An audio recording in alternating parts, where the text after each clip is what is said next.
Hello, my name is Torrance Edwards, and for my education campaign presentation, I will be presenting a PowerPoint presentation to you regarding what is rape culture. This will be a complete guide to understanding and addressing common misconceptions surrounding sexual assault. So again, this is what is rape culture? We can start by simply answering the question. First, this is a term first used by feminists in the 1970s. It can be defined as a culture in which sexual violence is considered the norm. So we can think about historical context and societal persuasion when we're talking about this being the norm. What I mean by that is, in historical context, things like this, sexual assault, just even domestic violence have always been an issue in our world. But unfortunately, in history, these things are things that have been swept under a rug, and people try to kind of keep it within grasp or keep it within the household instead of it getting out. This led to it being a societal norm and creating more persuasion from society to keep these things under wraps. Another way to look at it is where people aren't taught not to rape, but instead taught not to be raped. And I believe that's one of the major issues regarding what is rape culture. Instead of teaching people not to do these things, to focus on consent and understanding what that is completely, we're doing the adverse and telling people that they should do certain things or portray themselves in a certain way in order for them not to experience sexual assault. Next, we can ask the question, what does an aggressor look like? So this is not always the stereotypical candidate. Stereotypically, we think about someone maybe hiding in the alleyway or abducting someone at gunpoint, but unfortunately, that's not always the case, and the majority of the time, it's not the case. This can be ordinary men with friends and families. It can be men or people who have done or accomplished admirable things in their lives, and usually they have some type of relation or relationship with the victim, so they know one another, they're familiar with one another. They can be the nice guys instead of that stereotypical aggressor. Another term that we need to be familiar with is something called gray rape. Hence the name gray rape. There's a lot of gray area in these acts of sexual assault. It's somewhere between consent and denial. So in this, both parties are unsure of who wants what. Largely, the result of this is due to the lack of knowledge concerning consent, like we spoke of before. So because people don't have a good understanding of what consent is, how that looks, and how to go about gaining or obtaining consent from someone, there's a lot of gray area that may be there, and things can be lost in translation. Hence, things such as no means yes. When people go through the thing which is also very common, where they like to chase, or they assume just because she says no, or that may even have happened to them before. Someone says no, but in turn they did mean yes. They go about all situations like this, and in turn that can create this, what we call gray rape, where that's not necessarily the case for all people. The next term that we need to be familiar with is something called victim blaming. This is implying that the victim could have avoided the assault if they would have acted differently. This can be things such as, what were you wearing? Why were you drinking? You shouldn't have gone out alone, or you led them on. Things like this put the blame on the victim and make them feel that these things occurred because of their own doing, or if it was their fault. And it also discouraged the survivors from reporting the crime or seeking help. The next term that we need to be familiar with is something called slut shaming. This is labeling someone as promiscuous based on how they dress or behave. It's suggesting that someone deserves to be assaulted because of their sexual history, or dismissing a sexual assault claim because the survivor has had multiple sex partners. This is unfortunate because due to someone's previous history or things that they've been through or may have experienced, you put a label on this person and you make them, again, feel as if this was their fault. So if we look at the last bullet point, it says, it reinforces victim blaming by implying a person's credibility depends on how sexually respectable they are.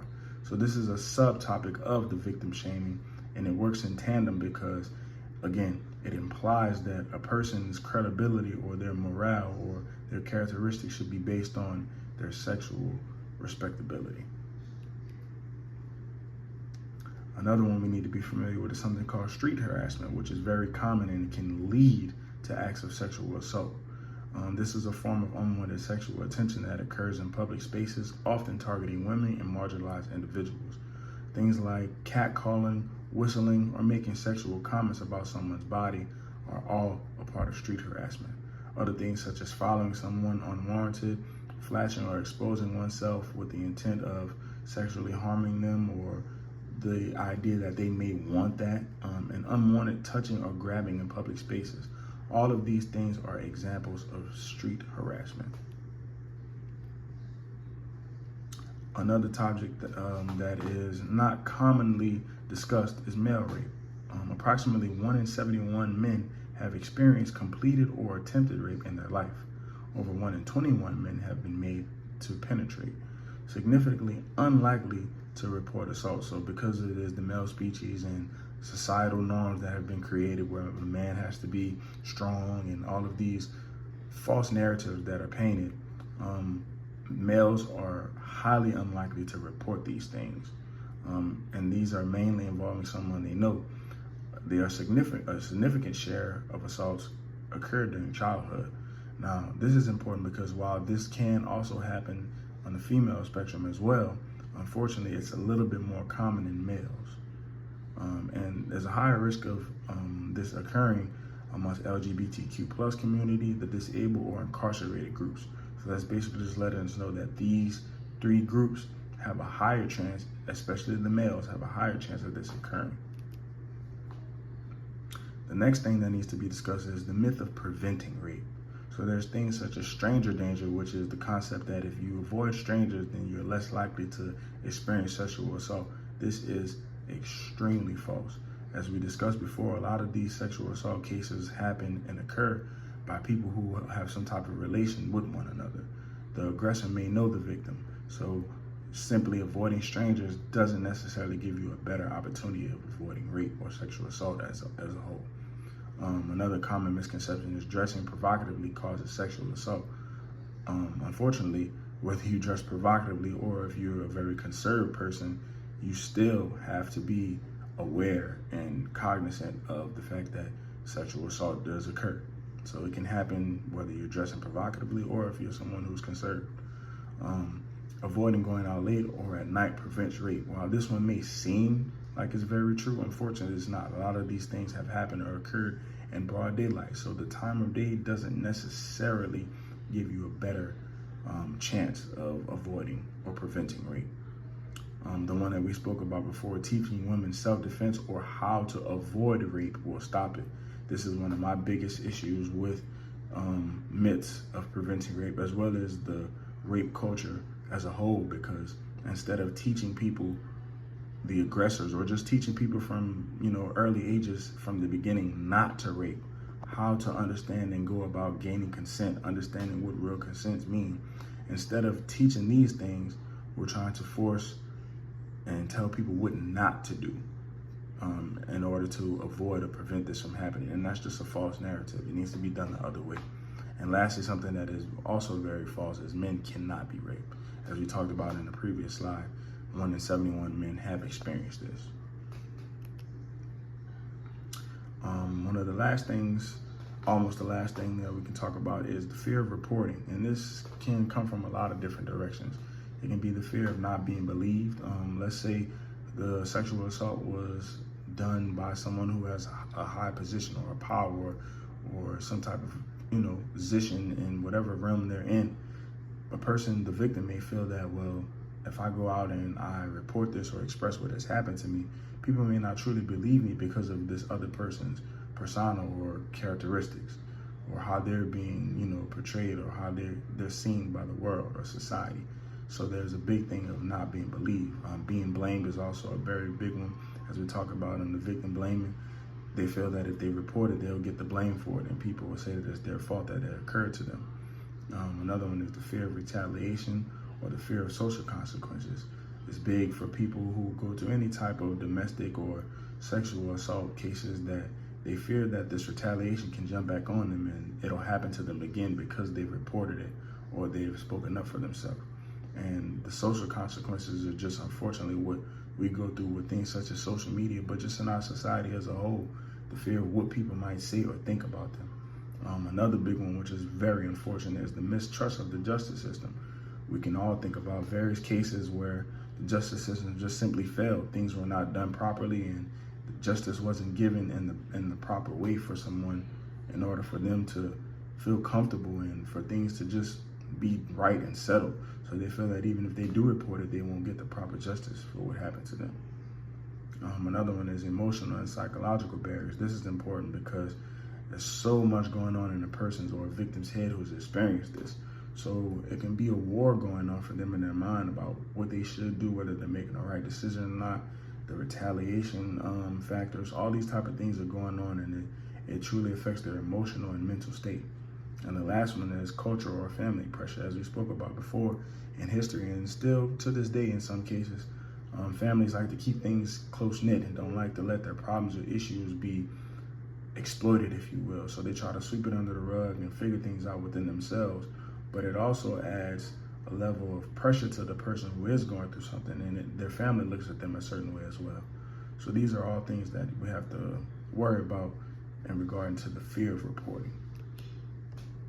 And that is the conclusion of the presentation. I hope that this was informative and gives you a better insight of what rape culture is and some of the terminology surrounding sexual assault. So I decided on this topic and this presentation based off of one of the readings that we had in one of the previous modules this semester. It was speaking on all the topics that I spoke on and some additional topics as well. And it was just very informative to me because it was presented in a raw way. It was real, and it let us know things that are, for one, common misconceptions about sexual assault and rape and things that go on, but it also gave information about the truths regarding this, things such as what the aggressors actually look like, different terminology such as the gray rape, and giving a specific name to things that we may know or may have heard of, instances that we can think of, but giving specific names, facts, and just good information around it was something that really stood out to me. So that's how I chose this topic. I feel like this is something that needs to be exploited, and it needs to be put in front of everyone so they can have a better understanding of this. Another thing that stood out in that same article was the idea of consent and teaching people, instead of teaching them what not to do